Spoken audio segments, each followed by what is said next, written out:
Yo, what's going on YouTube? Jake Cameo here from CoreGaming, and today I have a fun type of deck for you guys. I'm not too sure how competitive this deck will be, but just as a fun deck, it's definitely really fun in my personal opinion. I love playing this deck a lot, and yeah. So obviously this is going to be a vampire deck profile, but not just any vampire deck profile because it has a lot of random cards in it as well. So I'm super excited to get into this for you guys. So let's go ahead and jump on into it.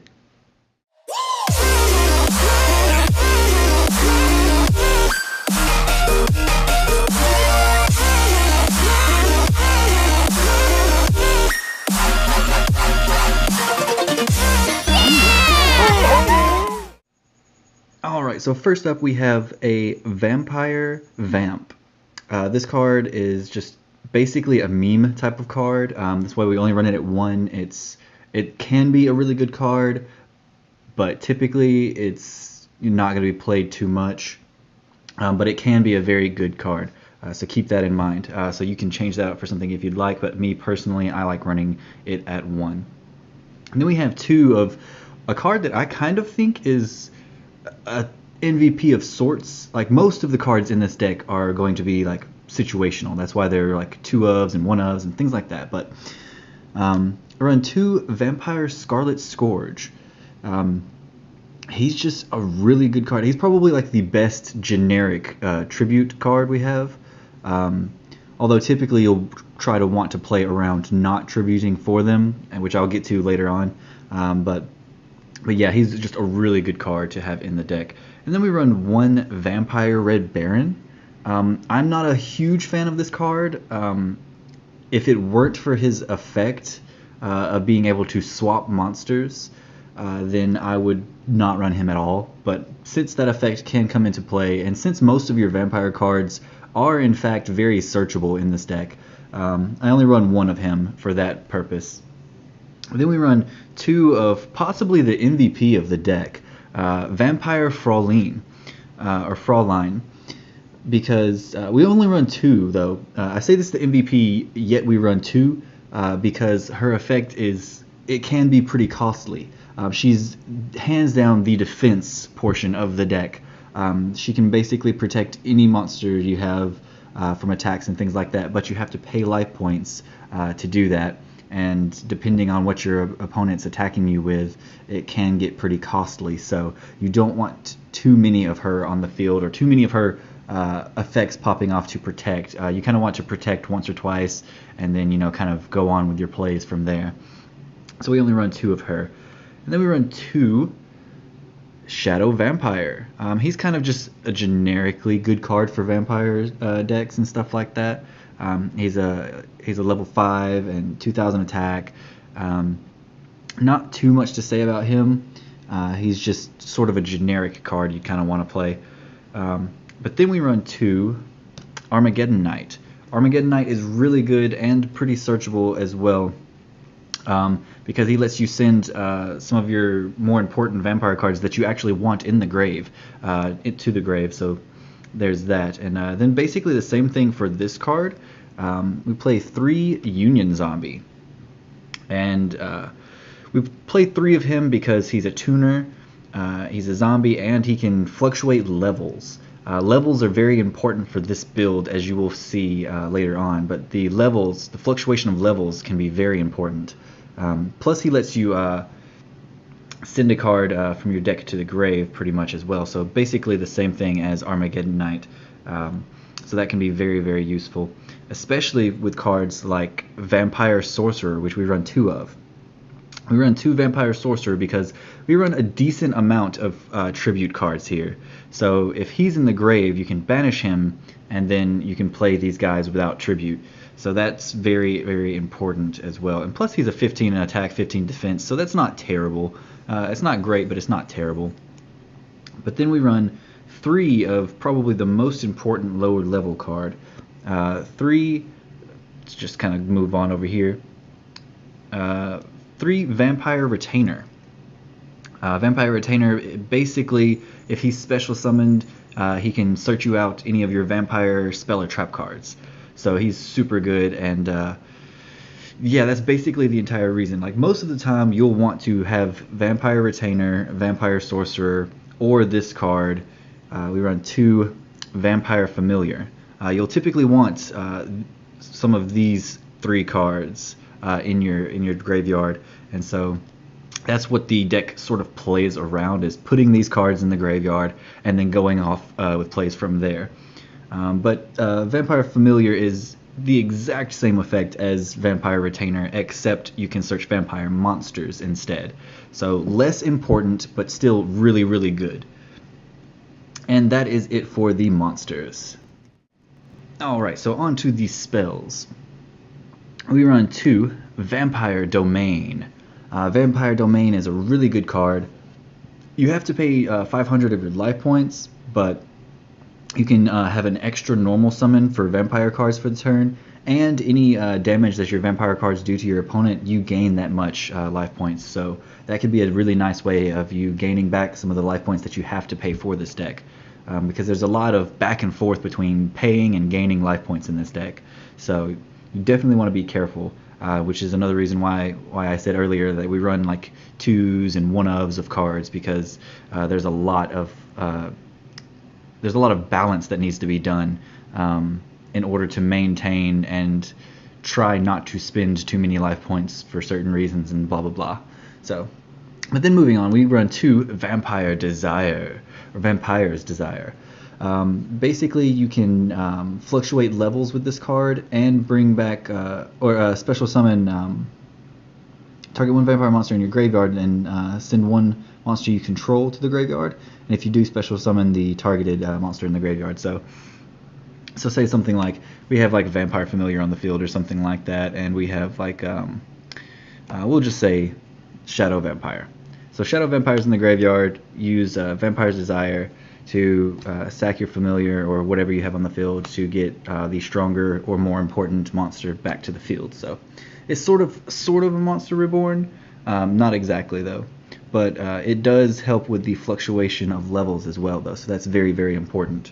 You can send a vampire monster to the grave and make a monster on the field that monster's level. So, and then we run 3 Allure of Darkness, basic draw power for the deck, super good card, and can help out a lot. I mean, it's just a staple card pretty much. And speaking of staples, we run 1 Monster Reborn and 1 Foolish Burial to help out with getting our monsters that we need into the graveyard so that we can start our plays.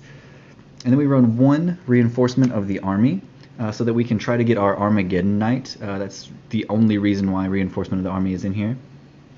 But then, something that I personally love about this deck, and is the reason why it's going to be different than most vampire decks you'll see, is we run 3 the Phantom Knight's Rank Up Magic Launch.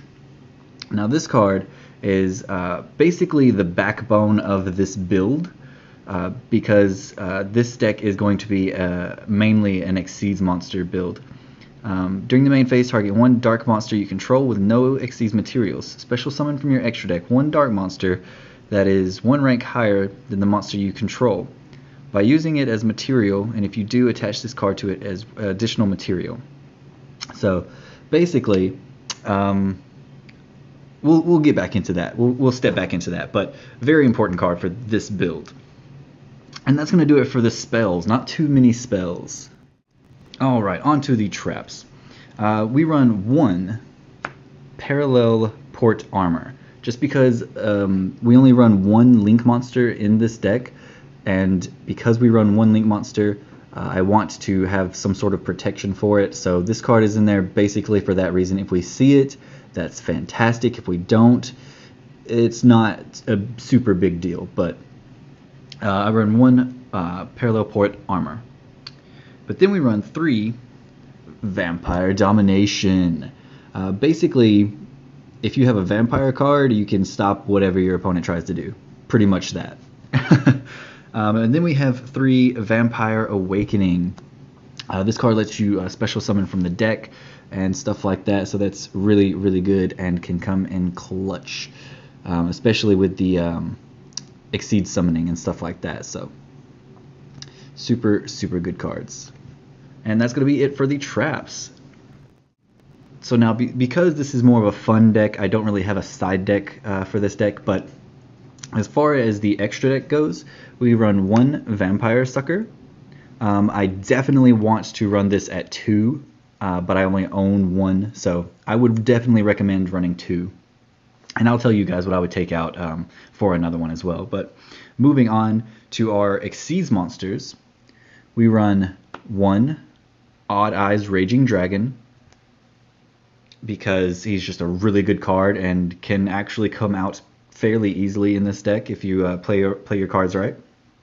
And then we run 2 Dampire Vampire, so that's a really good card for the deck and stuff like that. And then we run 1 number 24 Dragulus the Vampiric Dragon. And then we run 2 Cosmic Knight Vampire Bram. I would definitely take out one of these guys for another Vampire Sucker. That was me personally, but this card isn't super duper important. He can just revive himself and kind of stall out for a while, so there's that. And then we run 1 Dark Requiem Exceeds Dragon.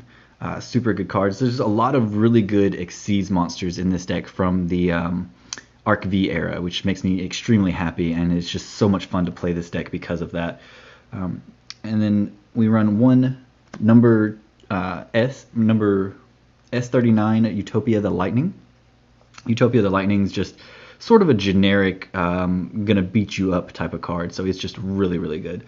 Then we run, of course, the Dark Rebellion Exceeds to go along with the Requiem, and that glare just bothers me so much. I apologize, guys. But we run the Dark Rebellion, and then the number 39 Utopia,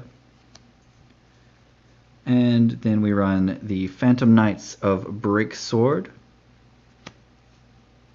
then the Phantom Knights of Cursed Javelin, and then we run 1 Sylvan Princess Sprite. She's just basically there because if you happen to have 2 of your vampire familiars on the field, you can go into her and basically just go get a spell card that you need and stuff like that. So that's basically the only reason why she's there. Not so much for the rank up magic, but if you've noticed, we have basically from not exactly rank 1, but from rank 2 and all the way up to rank 7. That's why the rank up magic spell is incredibly important and can do a lot of work in this deck. But then to round out the extra deck, we run 1 Bells, just because it's an incredible card. There's a lot of really incredible cards in this deck that are kind of just there because they are amazing and things like that. But that's going to do it for the extra deck. Alright, so that's going to do it for the deck profile. I hope you guys really enjoyed this deck profile, and I hope you guys can have as much fun with this deck as I have. If you guys like this deck profile, hit that like button down below. If you guys want to join the Ojama family here, we are definitely a large family, and we're growing every day, and I truly appreciate you guys. All you have to do is hit that subscribe button to join the Ojama family and be a part of our brotherhood and sisterhood and what have you. And leave your comments and criticisms in the comment country down below. I love to hear all that you guys have to say. Love strategizing with you guys and talking about different things that you can put in the decks and stuff like that. And yeah, so thank you guys so much for watching. You guys are awesome, and I will see you guys in the next video. Peace.